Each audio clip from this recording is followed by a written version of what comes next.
Defense, you may now call your next witness to the stand. The defense calls Genghis Khan to the stand. Barbarians. Barbarians indeed. Okay, Mr. Khan, just answer the questions. Now, let's start from your situation right now. Do you think you should be here today? No, of course not. I did nothing wrong. Now, these accusations against me are completely ridiculous, and the stories, complete and utter exaggerations. Can you elaborate for me, please? Of course. I did not destroy Eurasian society, but rather helped to make it more prosperous. All right. Then how do you feel about being accused of destroying Eurasian society? I will gladly repeat it to all of you here. These accusations against me are utter nonsense.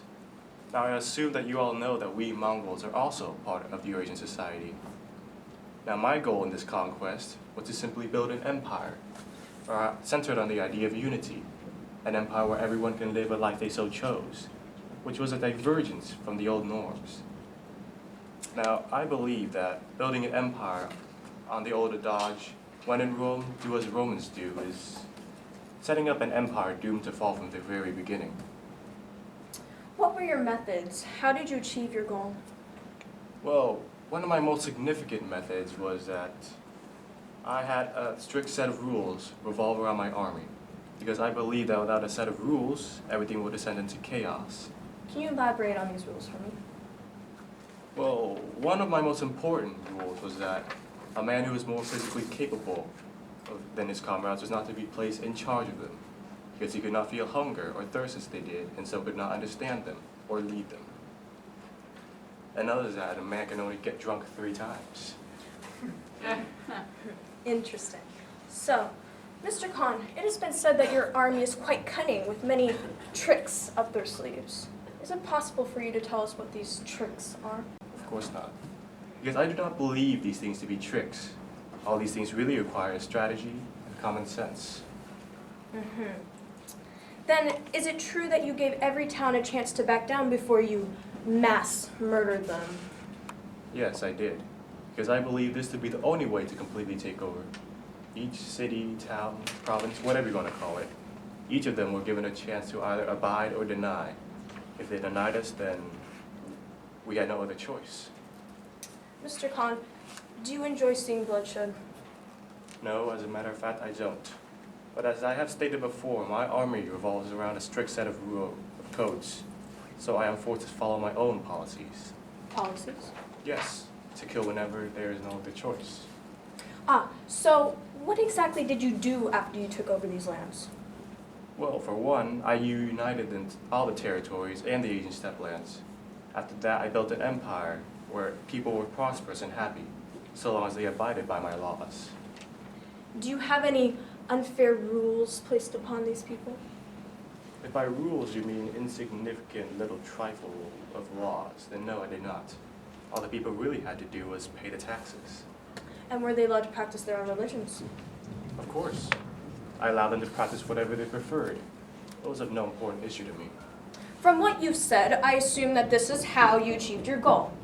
You attack those who refuse to submit to you. Yes. Is there anything else you would like to add to these statements? That is a vague question. Well, what I mean is Yes, I know what you meant. And yes, I do. Me and my people have been accused of destroying Eurasian society, when in fact we Mongols are part of it as well. So how can I destroy what we already are? Furthermore, I would like to explain to you all what happened afterwards. After my conquest of all of Eurasia, I was able to open up multiple corridors of cultural, industrial, and commercial exchange between Europe and East Asia, and thus brought more wealth and prosperity into Eurasia. And everything I've done thus far, I've done in the name of God. So you believe that God assigned you to do all this? Yes, I believe that conquest is my destiny. There you go, ladies and gentlemen. It is clearly shown that these are not blood-sucking people, and merely— Objection! My client— Objection sustained. Defense, your point has been given. Any further questions? No further questions, Your Honor. Prosecution, you may now cross-examine the witness. Mr. Khan, You stated earlier that you do not enjoy seeing bloodshed, that you only kill when there is no other choice. Yes, I did. But is it not true that during your campaign, more than 2.5 million people were killed under your army? Mr. Khan, is it not also true that you invited some of the people you conquered, make it out as if there was a peace offering, and then kill them? Answering, Mr. Khan, did you or did you not do these things? Objection, Your Honor. I do not see the Answer me, Mr. Khan. Did you do these things? Your Honor, these questions are Mr. relevant. Khan, you are under oath. Do you or did you not do these things? Order in the court! Order in the court! May I remind you that this is a courtroom, not a place for mindless bickering.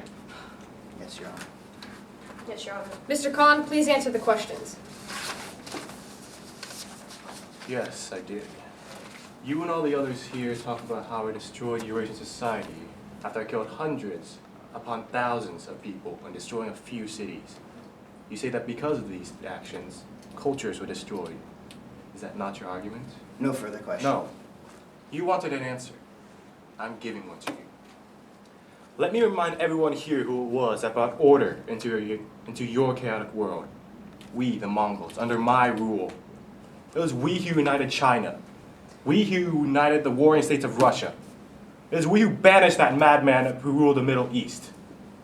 It was we who brought trade and prosperity into all of Eurasia.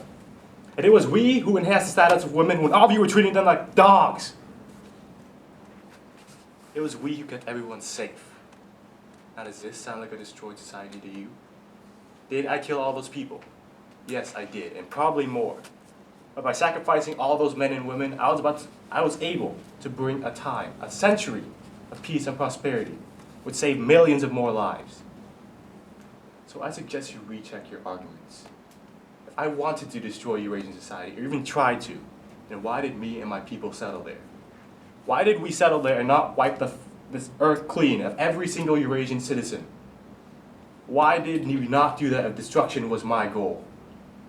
Well, there's only one answer then. Destruction was not my goal. Conquest was. So let me repeat this for all of you to hear. I did not destroy Eurasian society because I did not aim to. That is all.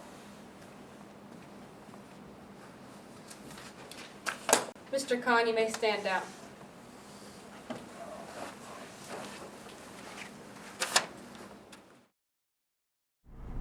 The state's rested, and the defense has rested.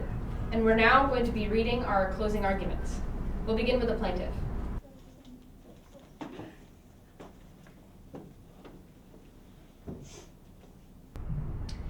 In my opening statement, my partner told you that this is a case about greed and the ruthless expansion of the Mongolian Empire at all costs. And from my perspective, nothing has changed. Now, I expect my opponent is going to get up here and tell you things that Khan and his tribe did that actually better the society. But at what cost? There's nothing good about the killing of innocent men, women, and children. There is nothing good about destroying magnificent buildings and burning cities to the ground. There is nothing good about burning books that hold priceless expressions of ideas and traditions. But this is exactly what Khan and his tribe did in their unending yearning to control vast amounts of territories and regions. Khan and his tribe lost sight of the fact that they were not only conquering people, they were forever changing the landscape of society by eliminating ideologies and old world traditions. The simple truth is, Khan and his Mongol tribe must be held accountable for their actions. Thank you. Counsel, your statement, please.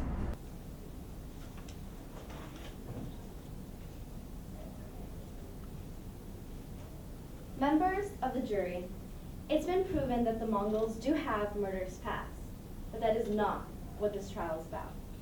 The trial is about the destruction of Eurasian society. There's no proof of any completely destroyed society previously invaded by the Mongols.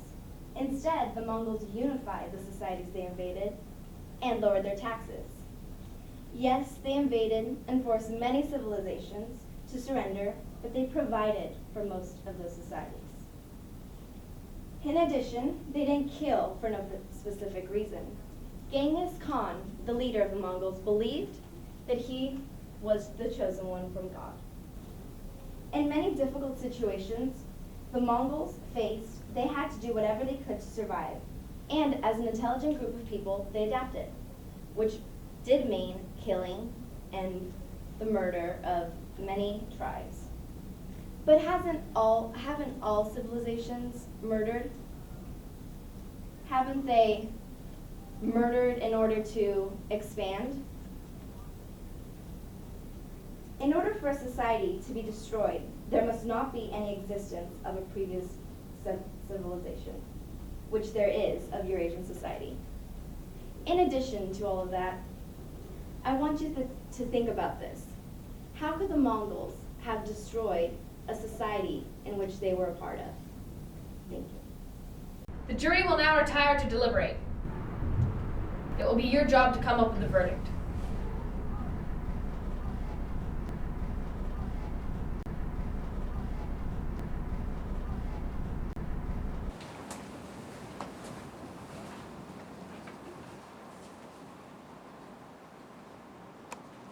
The foreman will now read the verdict. We, the people of the jury, find the Mongols not guilty.